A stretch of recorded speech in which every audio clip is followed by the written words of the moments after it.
గురుగారు నమస్కారం. మహాదేవ. గురుగారు యూట్యూబ్‌లో చాలా కామెంట్స్ వస్తుంటాయి. అందులో ఒక సందేహం నేను తీసుకున్నాను. యాక్చువల్లీ ఏందంటే రోజు వంట చేస్తా ఉంటారు ఆడవాళ్ళందరూ. అది స్నానం చేసి వంట చేస్తే మంచిదా? లేదంటే చేయకుండా చేసినా ఏం కాదా? దానివల్ల లక్ష్మి అరిష్టం అది అది దరిద్ర దేవత ఉంటుంది అని అంటారు. అది ఎంతవరకు నిజం? చాలా చక్కటి ప్రశ్న వేశావు నాయన. దీనికి ఒక చిన్న సమాధానం, అంటే ప్రశ్నలో ఇది సమాధానం అనుకో. ఉదయాన్నే లేస్తారు, హ్మ్. దేన్ని వెలిగించాలి మొదలు వంట చేయాలి అని అంటే అది స్టవ్. స్టవ్ వెలిగించాలి. హ్మ్. స్టవ్లో వెలిగిస్తే ఏం వస్తుంది? మంట. మంట వస్తుంది. దాన్ని మనం ఎలా భావిస్తాము? అగ్నిదేవుడిగా అగ్నిదేవుడిగా. భావిస్తాము. అవును. అవునా? అవును. అగ్నిదేవుడిగా అత్యంత పవిత్రమైనటువంటి అగ్నిదేవుడినే మనం స్నానం చేయకుండా ముట్టగలుగుతామా? లేదు. లేదు గురుగారు. అవునా? కరెక్ట్. పొరపాటున ఒకవేళ అగ్నిదేవుడికి కోపం వస్తే దహించేస్తుంది. దహింపజేస్తాడు. చెయ్యో, కాలో, వేలో, బట్టలో ఏదో ఒకటి హ్మ్. కాల్చివేస్తాడు. అవును. అవునా? అవును. అయితే ఒక్క విషయం ఏంటంటే, ఇందులో వివాహమైన వాళ్ళు ఉన్నారు. హ్మ్. వివాహమైన వాళ్ళు కూడా చాలామంది ఉదయాన్నే లేచి పిల్లలకు వంట వండాలని చెప్పేసి స్నానం చెయ్యకుండా పిల్లలకు వంట వండుతారు. అవును.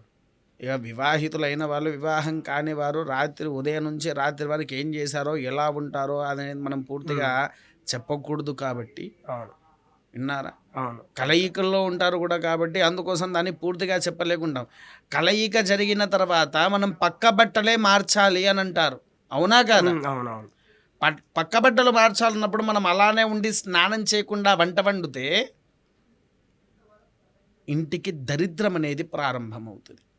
ఓకే. ఒకటి. రెండోది, పిల్లలకు ఒక్కొక్కసారి ఫుడ్ పాయిజన్ అవుతుంది. అది హ్మ్. శరీరంలో లేని అనారోగ్య సమస్యలను తీసుకొని వస్తుంది. అందుకోసమే మనకి ఏం చెప్పారంటే, మన పెద్దలు కూడా ఉదయాన్నే లేచిన తర్వాత స్నానం చేయండి, ఈ వంటగదికి వెళ్ళకు అని అంటారు. అవునా కాదా? అవును. స్నానం చేయకుండా వంటగదికి మనం ఎవరైనా, మన పూర్వీకులు ఎవరైనా పొంగ చూసామా? లేదు. లేదు కదా. లేదు. నియమంగా ఒక ధర్మంగా వెళ్ళేసేసి చెయ్యాలి. ఇంకో విషయం అడుగుతా. వాహనము మనం దేంతో చూస్తాము? వాహనము బండి ఉంది కదా, బండిని దేంతో చూస్తాము మనం? శని కావచ్చు, మైసమ్మ. ఇంకొంతమంది మైసమ్మ అనుకుంటారు. అవునా? కట్ట మైసమ్మ అంటారు. రోడ్ల మీద నడుస్తుంటారు రవాణాలో, తల్లిని మైసమ్మ అంటారు. అవునాగా? ఇలా మనం వాహనాలను కూడా దేవుళ్ళతోనే చూస్తాం. ఎందుకంటే మన నిజ జీవితంలో మనకు జరిగే వాటిలలో మనకు కావాల్సిన ముఖ్య పనుల్లో అత్యంత సమయానికి కూడా ఒక చోట మనం చేరుకోవాలంటే ఆ వాహనమే కావాలి. వాహనాన్ని కూడా స్నానం చేయకుండా ముట్టేసుకుంటారు. ఓహో! అంటే వాహనం కూడా స్నానం చేసే మీరు ఒక క్యాబ్ డ్రైవర్లను చూసారా? అవును, చూసాం. క్యాబ్ డ్రైవర్లు ఉంటారు. క్యాబ్ డ్రైవర్లు ఏం చేసేటివారు? స్నానం చేసి వచ్చి స్టీరింగ్ని దండం పెట్టుకొని అక్కడ దేవుళ్ళని పెట్టుకుంటే దాంట్లో పూలదండ వేసిన తర్వాతనే నడపడం మొదలు పెడతారు. కామన్గా మన ఇంట్లో ఉండే ఒక డ్రైవర్గా మనం పెట్టుకున్నా కూడా ఆ వాహనాన్ని భగవంతుడితో సమానంగా తీసుకుంటాము.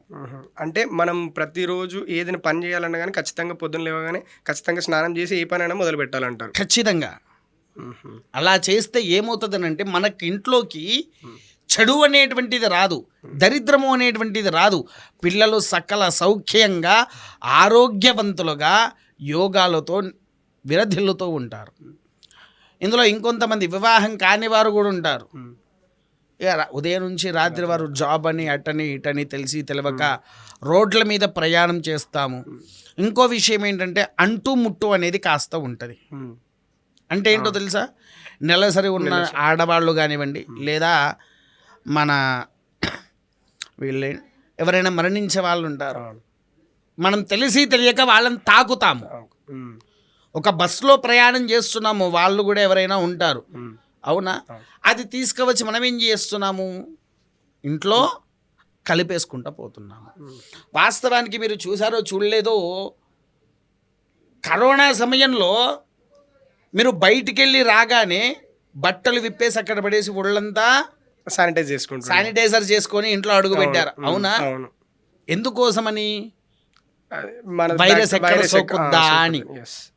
అవునా? అది ఇప్పటి నుంచి ఉన్న విధానం కాదు. మన తాతల ముత్తాతల నుంచి ఉండేటువంటి విధానము అది.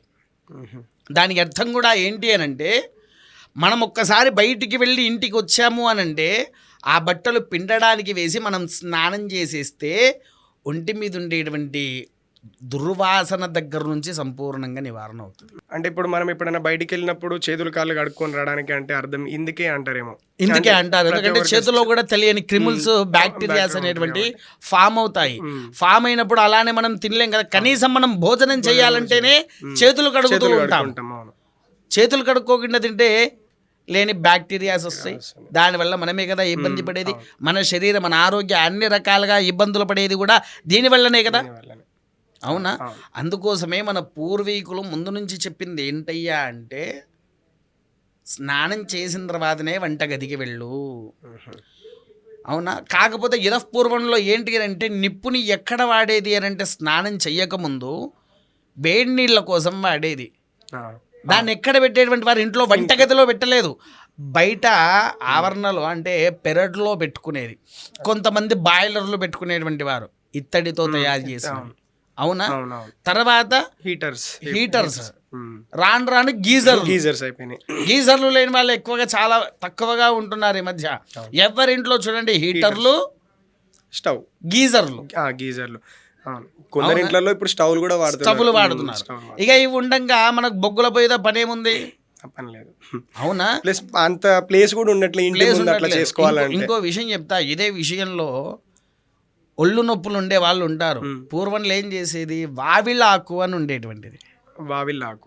వావిలాకు తీసుకువచ్చి వాటిని తెంపి నీళ్ళల్లో మరగబెట్టి స్నానం చేస్తే నొప్పులు పోతాయి అని అనేటువంటి వారు. దానివల్ల అంత బెనిఫిట్ ఉందా ఆకు వల్ల? చాలా బెనిఫిట్. ఒంట్లో ఉండేటువంటి మొత్తము బ్యాక్టీరియాను తీసేసి శరీరంలో ఒక బలం అనేటువంటిది ఇస్తుంది. విన్నావా? ఇది ఎక్కడే చేసేది, పెరట్లో పెట్టుకొని చేసేది. ఇప్పుడు ఇంట్లోనే మొత్తం కల్మిషం. అపార్ట్మెంట్లు అయ్యేసరికి వాళ్ళు ఏం చేయగలుగుతారు పాపం, వాళ్ళు కూడా ఏం చేయలేరు. అందుకోసం ఏంటంటే మొదలు మనం, తర్వాత ఇంకొంతమంది ఉన్నారు ఉదయాన్నే లేవగానే 1-2 చేసుకునే వాళ్ళు ఉంటారు. ఖచ్చితంగా వాళ్ళు అలానే వెళ్తారు, చేసుకుంటారు, వస్తారు, మళ్ళీ స్టవ్ వెలిగిస్తారు. అది కూడా ఏమంటారు, దరిద్రాలకు సంకేతం. కొంతమంది అనుకుంటారు, అయ్యా నేను ఎన్ని పూజలు చెయ్యండి, ఎన్ని వ్రతాలు చెయ్యండి, కానీ నన్ను ఆ దేవుడు కరుణించట్లేదు అని అంటారు. అవునా కాదా? అందరికీ ఉన్న సమస్య. మొదలు ఏంటంటే, మనం చెయ్యవలసినటువంటి ధర్మక్రతువులను మనం ఎప్పుడైతే ఆచరిస్తామో, ఎప్పుడైతే దాని యొక్క నియమ నిబంధనలను మనం ఇంట్లో పెట్టుకుంటామో, అప్పుడు మనలో ఉండేటువంటి దరిద్రపు దేవత తొలగి లక్ష్మీ అనుగ్రహం అనేటువంటిది వస్తుంది. అవునా? ఇప్పుడు ఒక మాట చెప్తా వినండి. ఒక వ్యక్తిని మనం ఆకట్టుకోవాలంటే మనకు కావాల్సిందేంటి, వాక్చాతుర్యం కానీ ముఖవర్చస్సు కానీ ఉండాలి. అవునా కాదా? ఇవేది లేకుండా వట్టిగా ఉంటే పక్కబడి ఖచ్చితంగా అంటామా అనమా? అంటారు. అంటే వీడి దగ్గర లక్ష్మి ఉంది, వాడి దగ్గర లక్ష్మి లేదు అని. అదే వాడు వీడైతే వాడిని పిలుస్తాం, వీని అవతలకి నెట్టేస్తారు. అవునా కాదా? ఎందుకనంటే దరిద్ర దేవత, లక్ష్మీ దేవత ఇద్దరు అక్కా చెల్లెళ్ళు. జ్యేష్ఠాదేవి, దరిద్రపు దేవత అంటే జ్యేష్ఠాదేవి, ఆమె అక్క, లక్ష్మీదేవి చెల్లె. ఇద్దరు ఒకరికంటే ఒకరి ప్రేమ, కానీ ఎవరికి వాళ్ళకి పడదు. అంటే ఎవరిది వాళ్ళే సపరేటు. లక్ష్మీదేవి నవ్వే వాళ్ళని చూస్తుంది, సంతోషంగా ఉండే వాళ్ళని చూస్తుంది. లక్ష్మీదేవి ఉంది అని మనకి చూస్తే ఆ ఇంట్లో ఉండేదాన్ని బట్టి మనకు తెలిసిపోతుంది. ఏడ్చే వాళ్ళ దగ్గర దరిద్ర దేవత ఉంటుంది. మనం ఎంతగా ఏడుస్తామో జ్యేష్ఠాదేవి ఎంత వచ్చి ఏడిపిస్తుంది. అంటే ఇప్పుడు మనకి దరిద్ర దేవత ఉంది అని తెలిసే సంకేతాలు ఇవే ఎక్కువ మనకి. అంతే, సంకేతాలను కూడా కాదు, కానీ ఈ నియమాలను మొదలు మనం పాటించాలి. నియమాలను మనం పాటించాలి. పాటిస్తే మనలో ఉండేటువంటి సకల అరిష్టాలు తొలగి లక్ష్మీదేవి అనుగ్రహం అనేది మనకు కలుగుతుంది. అదే గురుగారు, ఇప్పుడు అట్లా అంటే ఇప్పుడు అందరికి ఇప్పుడు నైట్ షిఫ్ట్లు అయిపోయినాయి. ఇప్పుడు హస్బెండ్కి ఏమో మార్నింగ్ షిఫ్ట్, వైఫ్కి ఏమో నైట్ షిఫ్ట్ ఉంటుంది కదా. అట్లాంటప్పుడు వైఫ్ అనే ఇప్పుడు మార్నింగ్ చేయాలి కదా. మార్నింగ్ వంట చేయాలంటే ఇమ్మటే స్నానం చేసి అంటే అట్లా కుదరదు కదా కొన్నిసార్లు. అంటే పొద్దున్నే వంట చేయాలి అంటే అట్లాంటి టైంలో సందర్భాల్లో కుదరదు. అది వాళ్ళు చేసేసి మళ్ళీ పడుకుని ఉంటారు. వీళ్ళు వెళ్ళిపోతుంటారు. అది మీరు అడిగిన తీసుకొని దానికి నేను ఒక చిన్న సమాధానం చెప్తా అండి. మీరు అన్నది వాస్తవం, నేను కూడా చూసా అది. కాకపోతే నేను చూసిన దాంట్లో కొన్ని విషయాలు చెప్తా. వైఫ్ అనేటువంటి వారు నైట్ డ్యూటీ చూసుకొని ఉదయాన్నే వచ్చి ఒక అరగంట 40 నిమిషాల సేపటి వరకు ఆ ఫోన్లు ఒత్తుకుంటూ కూర్చొని ఉండే బదులు ముఖం కడిగి స్నానం చేసి వంట వండితే తప్పేమైంది? అట్లా కూడా చేయొచ్చు, కానీ ఇక వాళ్ళ ఉన్న బిజీ షెడ్యూల్స్ ఇప్పుడు వాళ్ళని తప్పు పట్టడానికి ఏం లేదు ఎంత కదా. బిజీలో ఉన్నా అండి, మనం ఎంత బిజీలో ఉండొచ్చు.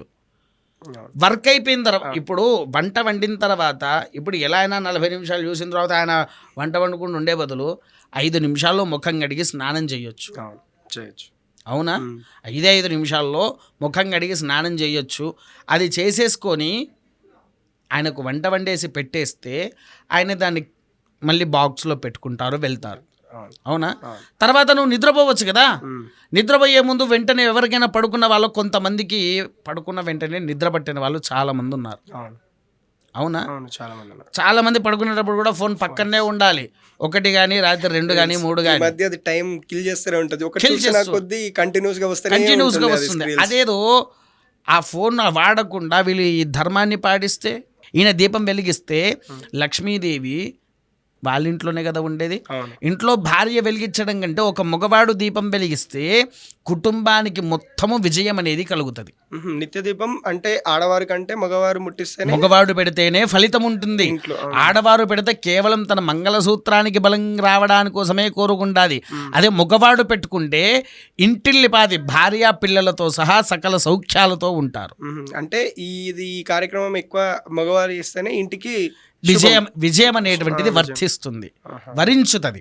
లక్ష్మీ అనుగ్రహం కూడా కలగడానికి ఇదే మెయిన్. అవును. ధన్యవాదాలు గురుగారు. మహాదేవ.